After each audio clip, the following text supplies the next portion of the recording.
Now, yesterday, I asked the First Minister if she would accept further help from the armed forces, which had been offered to aid Scotland's COVID response. She didn't answer, but indicated as she sat down that she'd realised and that she'd go on to cover it later in the session, but didn't get there. Since then, the Secretary of State for Scotland has written to offer the support of the UK Government and UK health bodies. So, can I ask her again, will she accept further military assistance? Sorry, I'm not quite sure why this is getting such a derisory response from those in a seated position. I think the people of Scotland would like to hear whether the First Minister will accept further military assistance and the mutual aid offered by the UK Government to get Scotland's vaccination programme caught up with other parts of the UK. First Minister. The really good progress in our vaccination programme, for some reason that I can't understand, seems to be irritating Ruth Davidson today. I would have thought it's great news for the country.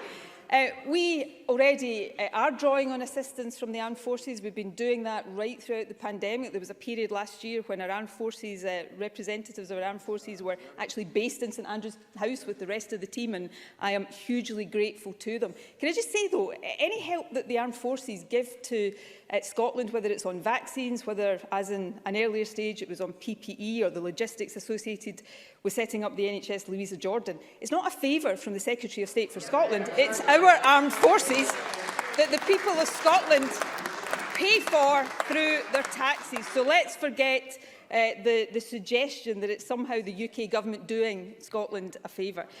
We will continue to draw as appropriate on the help of the armed forces, and let me just again, as I did a moment ago, take the opportunity to thank them. But this vaccination programme is making good progress, and my job, the Health Secretary's job, is to make sure that continues. And of course we'll continue as we draw on lessons from elsewhere in the UK, which we've never shied away from doing. We'll also share our experience of having lower infection rates and making good progress in suppressing the infection. So we'll continue to work with others to make sure that collectively we get through this pandemic as safely and as quickly as we possibly can.